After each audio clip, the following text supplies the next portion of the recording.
Hi, I'm Jennifer Carter, and thank you for joining me on a podcast for parents, teachers, and administrators.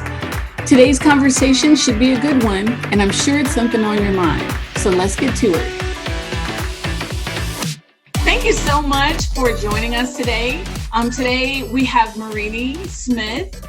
And Marini, can you just tell us a little bit about your background and how you're connected to education? Sure. Hello. Hi, Jennifer. Thank you for having me here. I appreciate it. So my name is Marini Smith, as Jennifer said, and I have had, I'm aging myself here, I've had about 25 years experience in education. The majority of that time was in K-12 as an educator, an administrator, curriculum support, et cetera. And then the past 7 years, I've been in higher education. So right now I work in the Los Angeles Community College District. I am an assistant professor of child development and education. I also am a coordinator of a STEM teacher prep program. So a lot of my role as an educator is kind of training pre-service teachers, so those students who think they want to go into the field of education. So I love what I do. I love what I do so much that I'm married to a teacher. My husband is also a teacher in K-12. I also have 2 school-age children. I have 2 sons.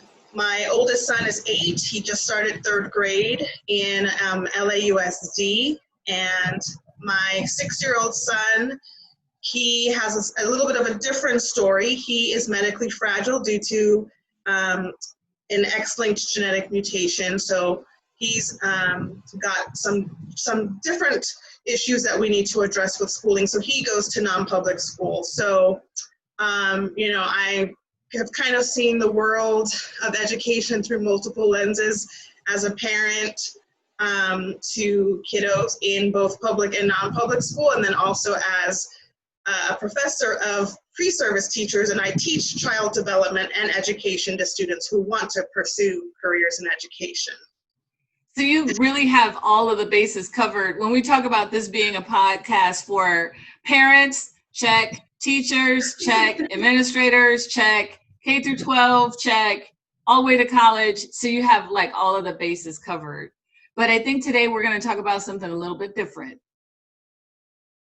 Yeah, so something that came to my mind when you asked the question of, what are some things that you think would be important topics to discuss? So something that came to my mind is, what do you do as a parent when you are concerned, wondering if your child is not meeting milestones? So if your child is not developing typically, what do you do? How do you know? And what do you do?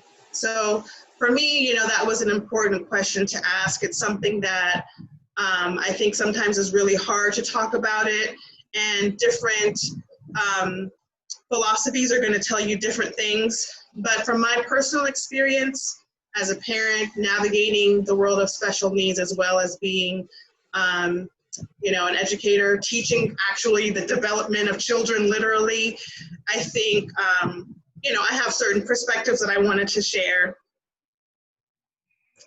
I mean, I think from my point of view, there are a lot of different resources that people can use to identify where their children should be if they're following the conventional path of development. And I say conventional path because my son never toddled. He scooted around a little and then he started running around. And so he never walked. He literally just started running. Wow. So, you think, well, is that supposed to happen? He started eating solid food when he was 4 months because he's 6'8" now. He needed to start fueling that body for growth. Yeah, and I think that's what it was. It was like, let's rev this engine. So yeah. I would say, consider that it's a conventional path. It's not the only path.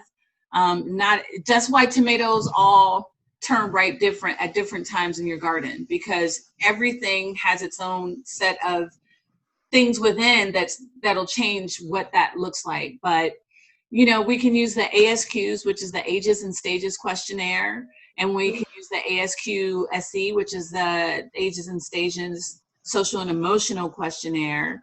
And those are really good guidelines for helping parents see, what are the markers, where are the places that people have identified, this happens at this point, this happens at this point, this happens around this point. And then just comparing what you're experiencing and seeing with your child to what's in that, set of questions. The biggest thing is not to be alarmed one way or the other. So if Ian had his own trajectory like this, and maybe your child has a different, his growth pattern, his body weight, his height, everything was different. And so you can't really say, oh my God, something's very wrong with my child. It is, it's a way for you to start a conversation with a pediatrician or a health practitioner that will know how to really identify the things that you should be worried about and the things that are just part of, you having your own individual child. That's a really good point. And as you were talking, it was making me think, we live in such a culture that is very competitive, right? And, I strongly believe in the support of other parents. And so I belong to a lot of different Facebook groups, but you don't need to belong to Facebook groups to know that parents like to brag and share, my child's only 3 months and they're wearing, 12-month clothing, or my child is only 6 months and they're already, early stages of walking. And so there's this idea that advanced is better, and sometimes I say, ultimately, does it matter if your child started walking at 6 months or 9 months or a year? I have one child who walked at 14 months, which is, developmentally kind of on the later end. And I have another child who's non-ambulatory at the age of 6, who may not walk ever. So it's just interesting to me how we live in this society where it's all about, whoever does it first. But if your child walks at 12 months when they're 18 years old, will it really have mattered that they started walking at 12 months versus having walked at 18 months?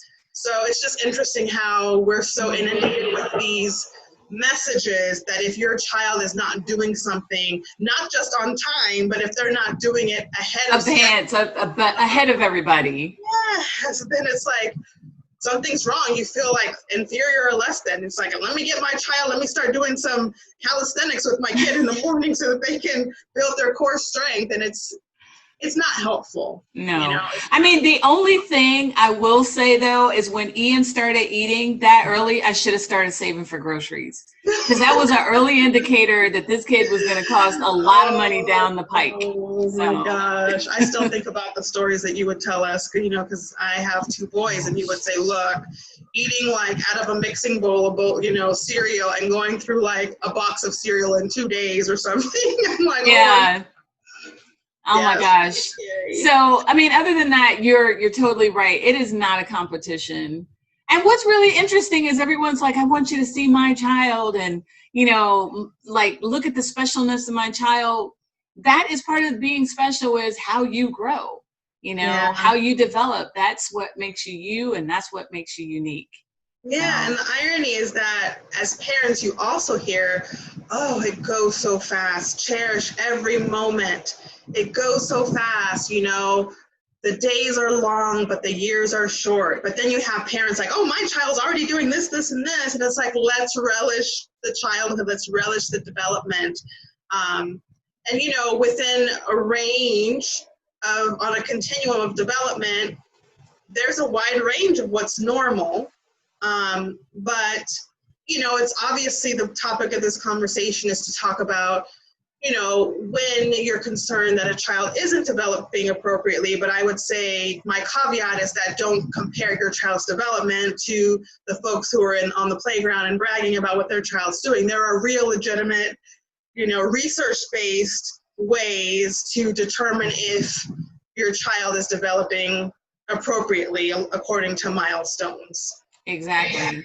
I love the research-based way your child is developing, and not, the exaggerated development of your child's classmate.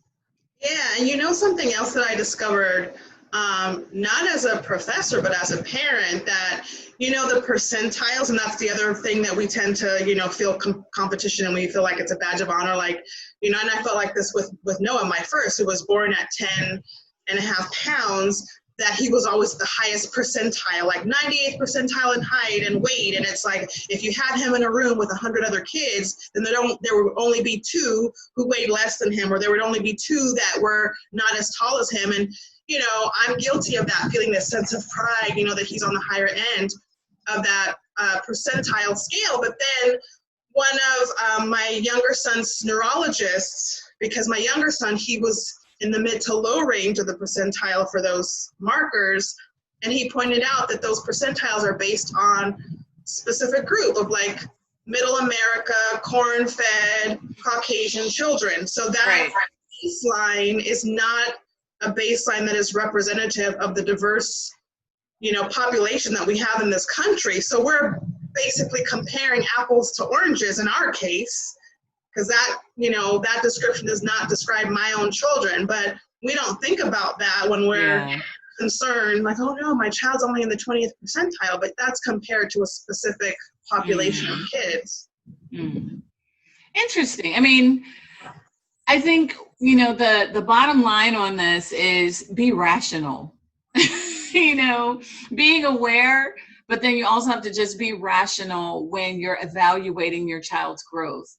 Because, you know, as you know, looking at red flags, dealing with the red flags that come up, it can be difficult, right? That's a whole different journey in and of itself. Yeah, for sure. So like hunting for red flags, I think, you know, if it looks like your child is developing along a continuum, like you said, take your time, relish each step. You know, who knows, like they may develop and then suddenly not develop in the same way, and you've pushed them through those stages, right? So relishing each stage, slowing your parenting down is so important. I agree. Hi, I want to interrupt the podcast for just a second.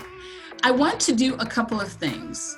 The first thing I would like to do is to invite you to subscribe to this podcast. You can give us a thumbs up, hit the subscribe button, and you'll be notified every week when there's a new podcast episode. The second thing, which is really the exciting thing, is that I want you, yes, you, to join me on this podcast. If you go to our podcast page on our website, which is www.oaktreelearningcenter.com, there's a contact us sheet. Fill out that sheet and send it to me, and we can possibly get you scheduled so that you can join me on the podcast. Thank you so much for listening, and now let's get back to the conversation. And you know what helped for us, which I think is a good kind of gatekeeper for parents who might be concerned about milestones, is when we would go to our well baby visits at the doctor's office, at the pediatrician, and we had Kaiser when my children were born. Early years they were going to Kaiser, and when you go in for your well baby visits, so like your 3 or 4 months and your 6 months and your 1 year, you're given a questionnaire in the lobby while you wait. And the questionnaire asks a list of questions to which you have to answer yes or no. Like, is your child reaching for things, your child's eye contact, and as they get older, is your child able to stand, is your child babbling, and all of those things. And so you're checking boxes, yes or no. So when you hand that in and your pediatrician's looking at that, that forms a basis of conversation during that appointment. And so the pediatrician can see, you know, if there's anything that is indicated as a no, your child is not doing it, then that can be a point of conversation or a potential red flag. So for us, that's exactly how we found out that my first son, Noah, had a speech delay, because in our well baby visit at 2 years, you know, they should have at least 50 or more words, and he only had about 10 to 12 discernible words at that time. So that's a big gap. And so that was when our pediatrician was able to refer him to speech therapy that he ended up having for 3 years. Now you would never know that the kid has speech therapy because, you know, he speaks well and a lot and often, thankfully. But it helped tremendously. And even as a child development professor, you know, it's always different when it's your own kid. Yes, it is. So even though I'm teaching it, I might not have necessarily made that realization at the time that I did. And a child can be identified for speech therapy as early as 18 months. And so for us, you know, earlier intervention is key. So for us, it was helpful that that well baby doctor checklist was able to indicate for us, hey, you know, he's pretty far below that continuum for what's typical. And so, and I always err on the side of it doesn't hurt because, you know, some might say, oh, he would have developed speech normally anyway. Boys tend to develop speech slower, etc. But you know what? We didn't want to take that chance as two educator parents, and also the fact that, you know, it was definitely helpful that Kaiser provided the funding for the speech therapy. So, and his speech therapist was lovely. We love her so much. It was kind of a no-brainer for us to take him to speech therapy. And the way that the speech therapist conducted the sessions, it was like fun. It was like playtime. He was reading stories and playing games. He didn't know that he was practicing his speech. So I'm very thankful for that. And I think hopefully other, you know, other medical institutions and providers also have that checklist for the well-being parents to catch it, because sometimes parents don't know. You don't know what you don't know. Not everyone is a child development professor. And even, like I said, even me, you know, it's personal. And, you know, different generations would say, oh, give them time. You know, like even my mom would have said, it's not a big deal. You know, it's okay, give him time. I know what he's trying to say. I know, I understand everything he's trying to say. But, you know, again, I would rather get that extra support rather than taking the chance that maybe it won't come in its own time. I mean, you know, that's a good perspective to keep in mind is, you know, if it does become something that you're concerned about, just getting confirmation one way or the other. You know, you don't necessarily want to look for trouble, but, you know, if something arises, it never hurts, you know, so. Definitely, yeah. Having that in place, like, it kind of takes away the panic because it's part of a routine. I think, so for us, it was definitely helpful. And like you said, that feeling of relief. So with my younger child, I initiated the conversation because we discovered my younger child was not developing much sooner. So I would say by his 3rd or 4th month, we noticed that something was kind of a little bit off. So I think most general common knowledge is that developmentally, so much development happens in the first year, right? From month to month to month, more so than any other time in a kid's life, right? Not that much change happens, you know, let's say between 10 and 13 within those 3 years, but between 1 and 3, huge, like you double, triple in weight and all of those things. And so each month, you would expect to see a lot of change in your little one. And in our first 3 months with Colson, the change was very, very little. We weren't seeing development. You know, I was one of those moms who took the picture on the same little couch with the little sign, 1 month, 2 months, and every year to kind of compare growth. And so I was noticing month after month, the picture looked very much the same. He was getting bigger, but the affect, the eye contact, the head control really wasn't there. He was a pretty floppy baby. So we had brought it up at our 4-month doctor's appointment. I remember at that time our pediatrician was on maternity leave, so we had another doctor, and I said, hey, you know, I'm concerned, and I used the term newborny, not very technical, but I said, he seems very newborny and floppy, you know, he's not really holding up his head, and, you know, it's pretty early, and so she wasn't very concerned. She said, you know, just try to do more tummy time, it's a little bit early to tell, and so I'm like, okay, keep an eye on it.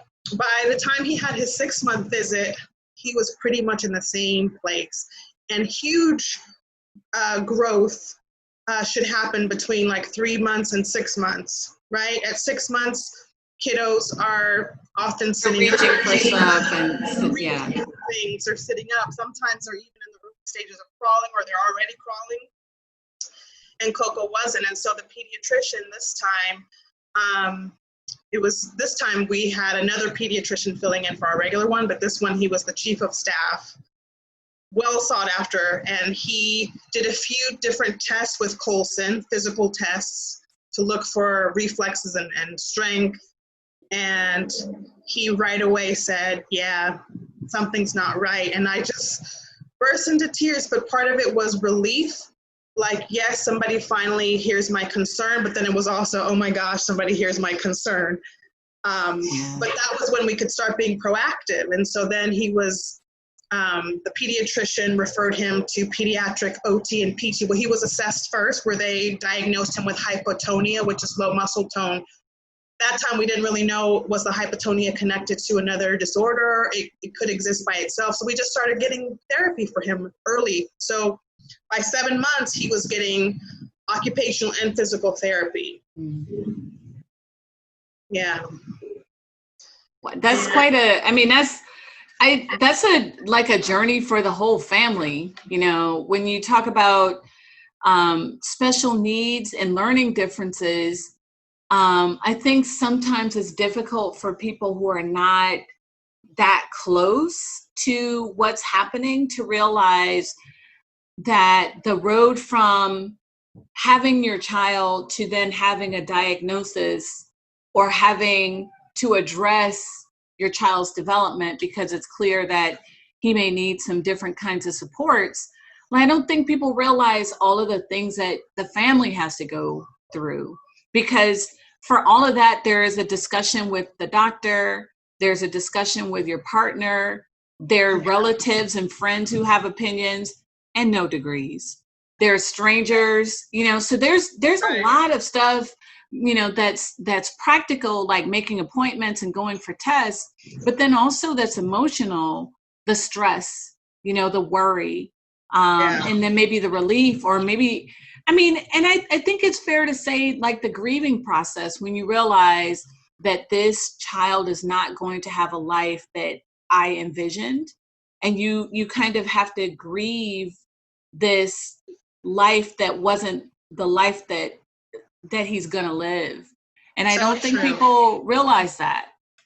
Not at all. There's a beautiful, you may have heard it before, there's a beautiful essay. It's kind of poetic. It's called Welcome to Holland by Emily Kingsley. It was written, I want to say, in the 80s. Beautiful poem, and I share it in one of my child development classes. It basically tells what you just described. So Emily's daughter had Down syndrome, but she uses this metaphor of, imagine that you're on a plane and you're going to take a trip to Italy, and you're imagining all of this wonderful, these things that you're going to see, this wonderful Roman architecture and the, you know, the amazing pasta and wine. And then when the plane lands, the pilot says, welcome to Holland.